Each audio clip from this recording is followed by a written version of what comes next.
అయ్యో, Amaravati 2.0, Amaravati relaunch, Amaravati revival, Amaravati reboot పేర్లు ఎన్నైనా పెట్టుకుందాయా ప్రధానమంత్రి మోడీ గారు మరొకసారి పునర్నిర్మాణ కార్యక్రమాలకి హాజరవుతున్నారు కదా.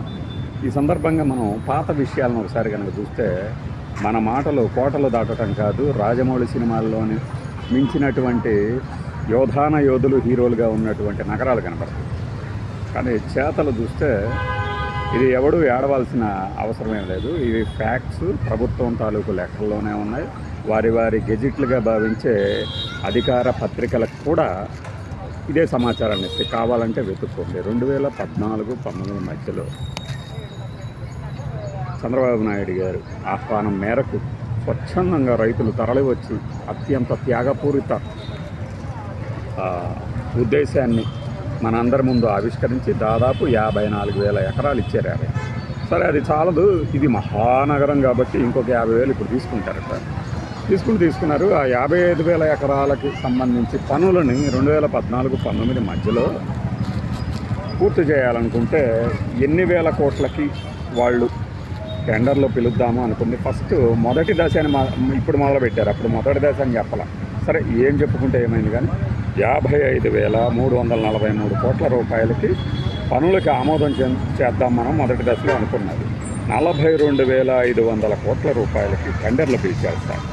పిలిస్తే 5,587 కోట్ల రూపాయలకి పనులు పూర్తి చేయగలిగారు. ఇప్పుడు 2014-19 మధ్యలో ఎక్కడ 42,000 కోట్ల రూపాయల చిల్లర, ఎక్కడ 5,587 కోట్ల రూపాయలకు పనులు పూర్తి కావడం.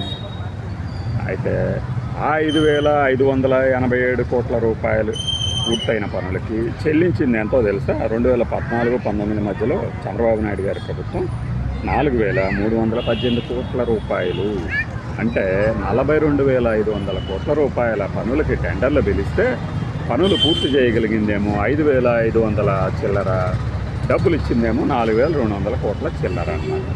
ఇప్పుడు చెప్పండి అయ్యా, మన అంచనాలు ఎట్లా పెడతాము? పూర్తి చేసేటప్పటికి ఎన్ని చేసింది? 5 ఏళ్లలో ఇది పూర్తి చేయగలిగింది. అప్పట్లో అప్రతిహత ఏలుబడి కదా. అప్పుడు ఇంకా ఇప్పటికన్నా కూడా అప్పుడే ఇంకా ఎక్కువగా మనకు అప్పు పుట్టింది. డబ్బులు కూడా నిధులు ఇవ్వడానికి ముందుకు వచ్చేది. సరే, ఇదంతా 19 నుంచి 24 మధ్యలో విధ్వంసం చేశారు. అసలు ఒక్క పైసా వేయలేదు, తట్ట మట్టి తీయలేదు, ఇటుక వేయలేదు, మొత్తం తవ్వేశారు, పైపులు దొంగిలించుకుపోయారు. జగన్మోహన్ రెడ్డి హయాంలో మొత్తం నాశనం చేశారు అనుకున్నాం. మరి సర్వతోముఖ అభివృద్ధి సాధించినటువంటి 2014-19 మధ్యలో ఎందుకు 5,000 కోట్ల రూపాయల పనులు మాత్రమే చేయగలిగారు? చెప్పగలరా? దానికి సమాధానం లేదు కదా. మరి ఇప్పుడు కొత్తగా ఉన్నదానినే పూర్తి చేయకుండా ఇప్పుడున్న ప్రాతిపదికలోనే మళ్ళీ చేయాలంటే మోడల్ కుదరదు అని 2024 జూన్ తర్వాతే మనం ఒక వీడియోలో చెప్పాం. చంద్రబాబు నాయుడు గారు అన్నట్టు టైమ్స్ ఆఫ్ ఇండియా ఒక స్టోరీ రాసింది. సో ఆ పేర్లు, ఆ వ్యవహారం అవన్నీ చదువుతూ ఉంటే మైండ్ బ్లాక్ అయ్యింది ఎవరికే. స్పోర్ట్స్ సిటీ, మీడియా సిటీ, ఆ హబ్బు ఈ హబ్బు. నిన్నగాక మొన్న ఆయన చంద్రబాబు నాయుడు గారు ఏదో క్వాంటమ్ కంప్యూటింగ్ ఏదో చెప్తే వెంటనే దాని మీద ఎగబడిపోయి క్వాంటమ్ సిటీ నిర్మించాలనుకుంటున్నారు అంటూ రాస్తాడు. అసలు అదేంటో నీకు ఏమన్నా అర్థమైందా ఈ రాత రాసిన వాడికి? అంటే మాటలు ఇప్పుడు ఎక్కడో హైపర్ లూమో వచ్చింది అనగానే వెంటనే అమరావతిలో కూడా హైపర్ లూప్ తీసుకురావాలనుకుంటున్నాం అనగానే ఇక వంది మాగదులు బయలుదేరుతారు. అసలు హైపర్ లూప్ అంటే ఏంటి, దాని అద్భుతం ఏంటి, ఎలా చేస్తుంది? అరే, మినిమం మనకి ఒక ట్రామే లేదు. ట్రామ్ అంటే తెలుసా? రోడ్డు మీద నడిచే రైలు. కలకత్తాలో ఉంటుంది, పశ్చిమ బెంగాల్లో ఎక్కువ ఫేమస్. మనకి ఇక్కడ కుదరదు అనుకున్నారు, వదిలేస్తారు. ఒక రైలు స్టేషన్ ఎర్రబాలెం నుంచి ఇక్కడ ఖమ్మం నుంచి విజయవాడకి తీసుకొచ్చేదానికే నానా అవస్థలు పడుతున్నాము. ఇప్పుడు ఇన్ని పేర్లు చెప్పారు కదా, వీటిల్లో సాధ్యాసాధ్యాల గురించి మాట్లాడకుండా ఊరక రాజకీయ విమర్శలు ఏంటి? అందుకే ఢిల్లీలో కూర్చుంటాడు ఒక ఆయన శర్మని, టీవీ ఛానల్స్లో డిస్కోల్లో కూర్చొని డిస్కో అంటే డిస్కషన్కి స్టార్ట్ పోతాం. ఇలా ఉంటుంది. అయితే ఆయన ఫ్రేమ్ మాత్రం ఇలా తిరిగి మాట్లాడతారు.